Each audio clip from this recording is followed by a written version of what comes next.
Halo pemirsa inisiatif. Pada editorial perdana ini, kita akan membahas tentang fakta-fakta yang jarang diketahui publik tentang pembangunan sirkuit Mandalika Lombok. Tapi sebelumnya, mohon kerendahan hati kalian semua untuk like, komen dan subscribe channel ini agar kami lebih semangat lagi untuk mengembangkan channel ini.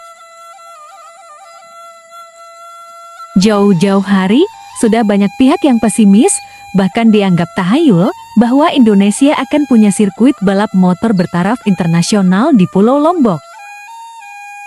Dengan bermacam dalil yang justru sangat primitif, lebih dari tudingan mereka, apakah Lombok bisa dipercaya sebagai lokasi dibangunnya sirkuit bergengsi itu? Tudingan itu menyangkut sumber daya manusia yang masih rendah pikir mereka. Padahal, kultur masyarakat Sasak Lombok yang fleksibel dan santai itu nyatanya membawa pulau ini menjadi salah satu destinasi wisata kelas dunia.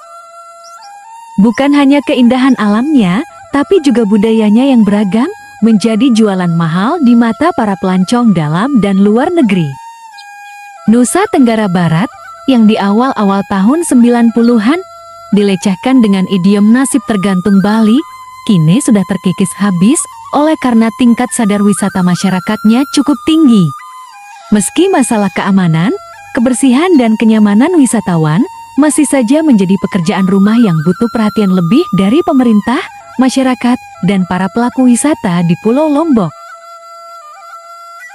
Perlu diketahui dan sangat penting untuk tidak melupakan sejarah. Kawasan ekonomi khusus Mandalika adalah proyek lama yang dirancang pada era Presiden Soeharto.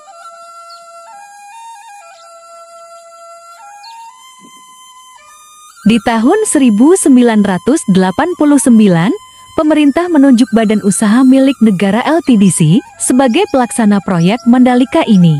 Di pantai selatan Pulau Lombok yang mempunyai garis pantai sepanjang 9 km di Kecamatan Pujut, Kabupaten Lombok Tengah. Namun proyek ini mengalami masalah pendanaan. LTDC pun dinyatakan bangkrut saat krisis moneter di tahun 1998. Asetnya kemudian diambil alih oleh PT Perusahaan Pengelola Aset. Pengembangan kawasan ekonomi khusus Mandalika kembali dilanjutkan di bawah kepemimpinan Presiden Susilo Bambang Yudhoyono. Pada tahun 2011, Presiden Susilo Bambang Yudhoyono meresmikan kawasan pariwisata Mandalika dengan dana sekitar 27 triliun rupiah. Saat itu, beberapa investor nasional seperti MNC Group melalui PT Global Land Development ingin berpartisipasi di Mandalika dan berencana membangun sirkuit Formula One Taman Terpadu dan lainnya. Selain itu, ada Global Group yang juga ingin berpartisipasi dan berniat membangun beberapa fasilitas dengan teknologi ramah lingkungan, mulai dari pengolahan limbah, solar system, dan lainnya. Bahkan, Global Group juga ingin membangun resort mewah di Mandalika. Tak hanya itu, ada investor nasional lain yang juga berminat berpartisipasi. Raja Wali Group melalui PT Canvas Development ingin membangun villa dan hotel, termasuk resort premium. Namun sayangnya, kawasan pariwisata Mandalika yang sudah diresmikan menemui beberapa kendala, termasuk pembebasan lahan. Akan tetapi, Presiden Susilo Bambang Yudhoyono tetap ngotot ingin membangun pariwisata di Mandalika Lombok.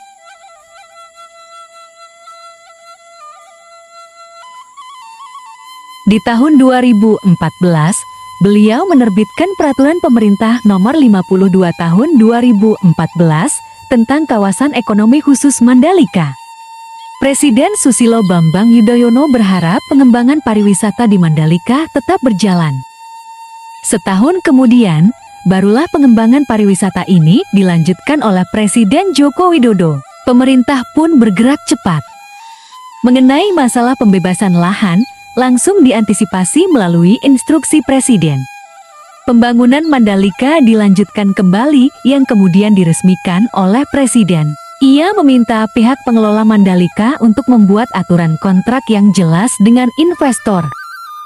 Saat ini, sudah ada investasi yang mencapai sekitar 13 triliun rupiah. Hotel-hotel berbintang banyak dibangun di Mandalika, antara lain Hotel Club Med, Pullman, Royal Tulip, Raja, dan sebagainya. Infrastruktur dasar juga mulai dibangun, seperti instalasi pengolahan air bersih Batu Japraya, 200 liter per detik, Gardu Indukuta 150 kV, bypass bandara ke kawasan Mandalika. Tidak ketinggalan pula ikut direnovasi Bandara Internasional Lombok dan infrastruktur lainnya. Tidak itu saja, pemerintah menyiapkan pula insentif perpajakan bagi setiap investor. Ditambah, pemerintah juga mempermudah kepemilikan properti untuk orang asing di kawasan ekonomi khusus Mandalika. Pada tahun 2018, sirkuit Mandalika mulai dibangun dengan dilengkapi beragam fasilitas pendukung. Hal ini dianggap penting karena pihak penyelenggara ajang balap bergengsi dunia, Dorna Sport, lebih memilih Mandalika sebagai lokasi sirkuit baru MotoGP di Indonesia.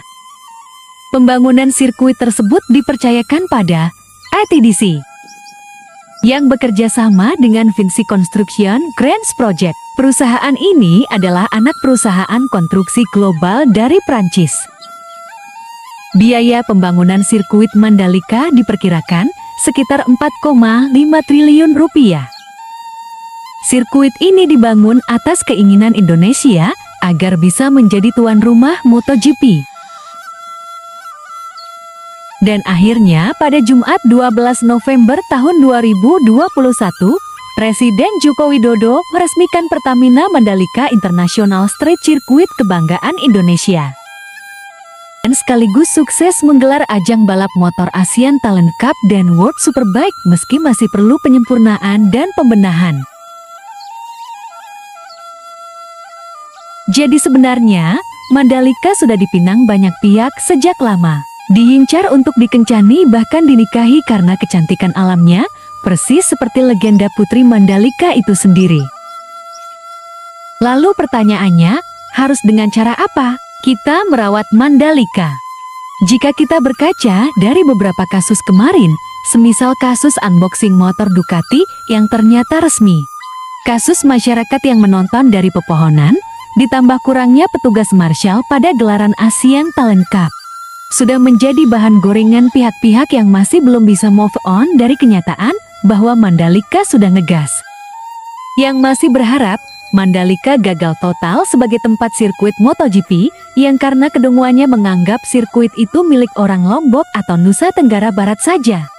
Padahal jelas, sirkuit Mandalika itu milik bangsa Indonesia, milik kita bersama, yang harus kita jaga bersama-sama sesama anak bangsa. Tidak perlu iri hati dan dengki jiwa, lantas berkata, kami dapat apa? Dan kita penghuni Pulau Lombok harus sadar diri, mata dunia sedang tajam menatap Mandalika, menatap Lombok, menatap Nusa Tenggara Barat. Menatap kita semua yang ada di sini, mari kita tunjukkan pada dunia bahwa Lombok adalah rumah bagi siapa saja, tempat yang menyenangkan, indah, asyik, keren, eksotis, bersih, aman, dan nyaman. Dengan cara bagaimana? Dengan mengedepankan kearifan lokal, dengan tetap menjadi Lombok, dengan istiqomah menjadi manusia sasak, karena itu yang dicari wisatawan, itu yang ingin dilihat dunia, jangan kita salah arah.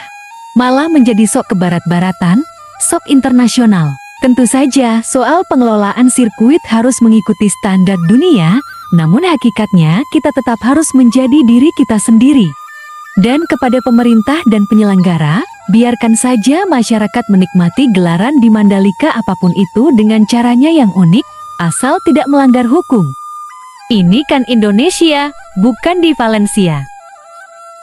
Biarkan saja masyarakat beruforia dengan caranya masing-masing, asal tidak merugikan orang lain. Mari kita senang bersama-sama, karena ingatlah, ingat sekali lagi ingat. Putri Mandalika itu lebih memilih menjadi cacing laut agar dapat dinikmati semua orang, ketimbang dimiliki oleh segelintir manusia atau malah raksasa. Selamat menyambut MotoGP tahun 2022. Sukseskan! Salam dari anak pulau. Lombok, I love you.